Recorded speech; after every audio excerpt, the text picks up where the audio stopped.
Olá, meu nome é Fábio Querbal, eu sou médico hematologista e transplantador aqui da BP, Beneficência Portuguesa de São Paulo, e hoje vamos trazer alguns trabalhos interessantes que vão ser apresentados no ASH. Eu basicamente vou mostrar os trabalhos de CAR-T e de transplante, alguns trabalhos de transplante alogênico. Então, o primeiro interessante de CAR-T é a evolução do ZUMA-12, que traz a terapia com CAR-T para a primeira linha em linfomas difuso de grandes células ditos de alto risco. Então vai ser interessante ver esses platôs que estão se formando e fica uma incógnita realmente se o CAR-T vai realmente migrar para esse tipo de paciente. Então uma discussão bastante importante que vai ter no ASH. A segunda trabalho que eu gostaria de mostrar é em relação ao linfoma de Hodgkin. A gente sabe que é um desafio terapia com CAR-T para linfoma de Hodgkin. A gente sabe que tem todo um arcabouço celular em volta das células CD30 positivo, mas de fato é possível isso, e esse estudo traz uma compilação de pacientes tratados em 14 centros, mostrando então aqueles que foram refratários a BV e refratários a anti-PD-1, que foram expostos ou a transplante alogênico ou a terapia com CAR-T-cell, mostrando aí um benefício real, e acho que também vai ser uma discussão interessante e para um tipo de paciente que realmente ainda não tem um CAR-T comercial, vamos dizer assim. É interessante ver os resultados desse tipo de trabalho. Um outro ponto importante em terapia com CAR-T, que a gente está vendo a chegada de biespecíficos, especialmente agora aqui no Brasil, para linfoma difuso de grandes células B. Existe uma incógnita do que acontece com esses pacientes que falham a biespecífico e que são expostos à terapia com CAR-T, e a doutora Glória Lacoboni, da Espanha, vai mostrar então que, na verdade, pela casuística retrospectiva deles, a exposição prévia a biespecíficos não teve impacto significativo no desfecho com terapia com CAR-T. É um dado novo, importante para a gente ficar atento. Outra coisa importante, né, a gente sabe que é importante predizer a resposta à terapia com CAR-T. Nós temos pacientes que chegam muito doentes à terapia. É importante predizer, inclusive, para definir quem deveria receber, e toxicidades, mortalidade, chance de cura. Então existe um score prognóstico que vai ser discutido e consegue dicotomizar bem pacientes de risco baixo, intermediário e alto. Acho que é uma ferramenta interessante, basicamente com critérios clínicos. Acho que importante também, um trabalho, uma questão prática bastante importante. Outra questão em termos de toxicidade, né, do terapia com CAR-T, a gente sabe da neurotoxicidade, da liberação de citocina,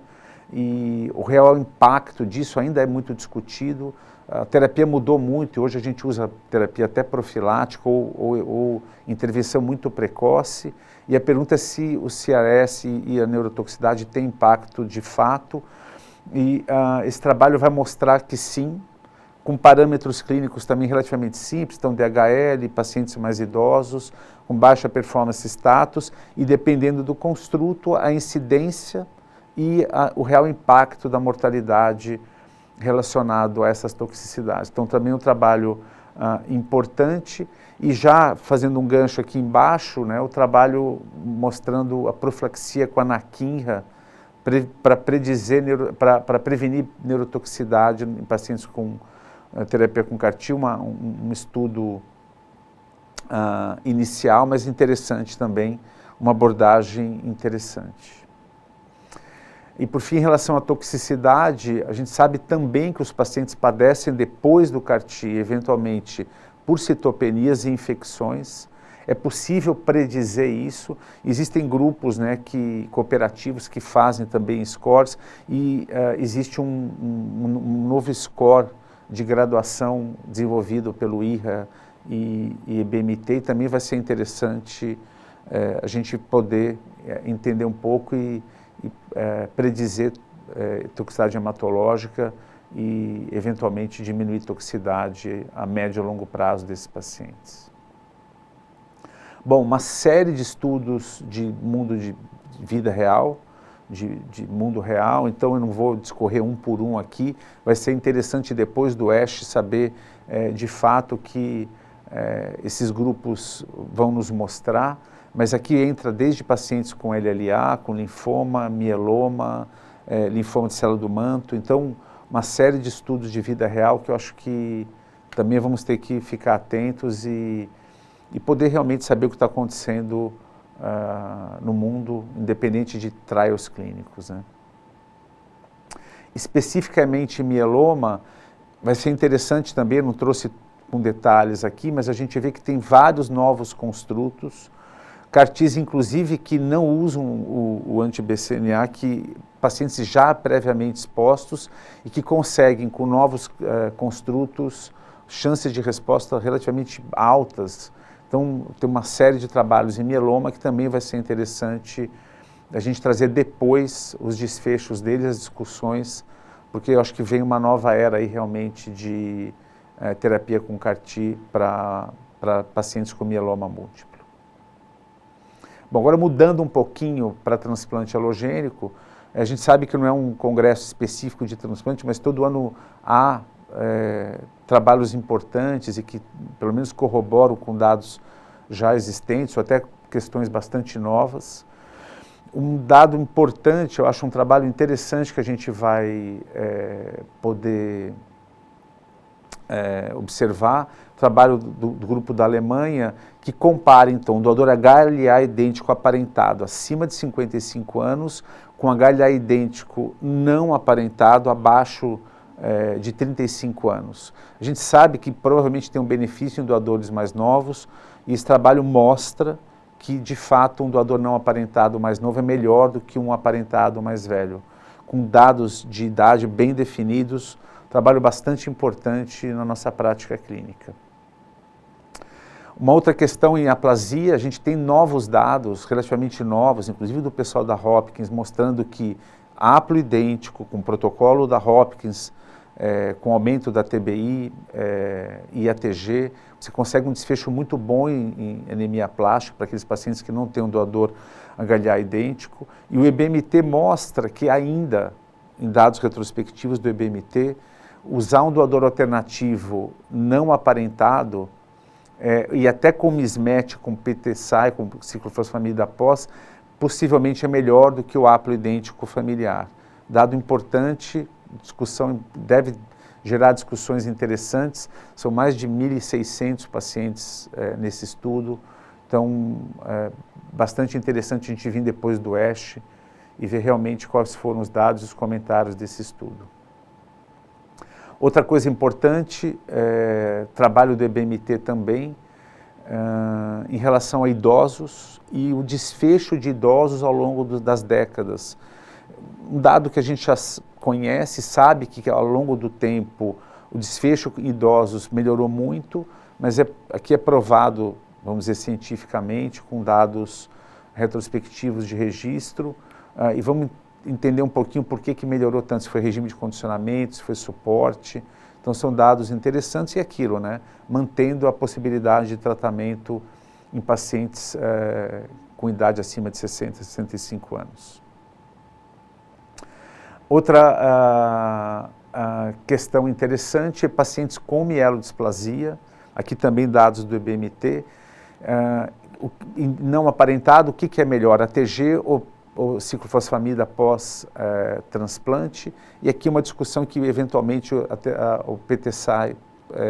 tem uma vantagem nesses pacientes. Realmente os dados da tabela eram difíceis de entender,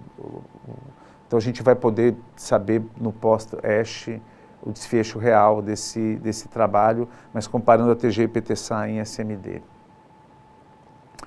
Outra questão interessante com a ciclofosfamida pós é em relação a mismatch em pacientes não aparentados, aqui mostrando um dado do CBMTR, que é possível aqui, como o título diz, eliminar a disparidade, né, de HLA e com o benefício de GVHD free e sobrevida livre de doença usando o PT-SAI em pacientes com doadores 7 em 8 comparados a 8 em 8. Então, mostrando o benefício da ciclofosfamida pós nesses pacientes com disparidade HLA com doadores não aparentados, mais um dado corroborando, então, com a utilização dessa abordagem em pacientes com disparidade HLA.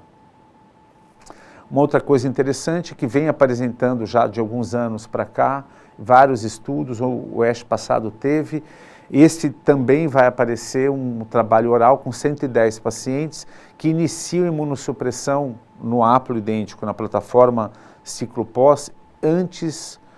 em vez de usar só depois da ciclofosfamida pós, então tanto MMF quanto a ciclosporina ou tacrolimus, no D0, no D+1, mostrando que isso reduz drasticamente a incidência de CRS, de liberação de citocina, e não só a incidência, como a gravidade. Nós temos uma coorte aqui na BP também, que nós estamos fazendo uma análise, e para a gente é importante, eu acho que para todo mundo, quer dizer, diminuir CRS, mantendo enxertia e sobrevida livre de doença igual, é um dado bastante interessante, a gente vai poder também discutir no pós-ASH. Acho que um dos trabalhos mais importantes de transplante, que acabou de sair no Late Abstracts, né, que são 5 trabalhos selecionados que vão ser apresentados orais, e aqui é o transplante haploidêntico para anemia para pacientes com doença falciforme, e os dados do CTN 1507, trabalho prospectivo utilizando uma plataforma de toxicidade reduzida, então com tiotepa, TBI, ATG, etc. Protocolo interessante que já vem sendo incorporado, acho que no Brasil também, no grupo brasileiro, mas mostrando uma chance de sobrevida livre de doença, sobrevida global muito boa, praticamente 4% só de falha de enxertia, o que para a gente é muito bom em doença falciforme, e uma mortalidade muito baixa. Acho que um paciente só dessa coorte faleceu, teve uma TRM, então é um protocolo importante, está sendo apresentado como um dos trabalhos mais importantes do ASH, e vai ser interessante também a gente discutir posteriormente. Então, obrigado pela atenção, nos vemos no pós-ASH com mais detalhes desses estudos e com certeza mais conhecimento e melhorias para os nossos pacientes.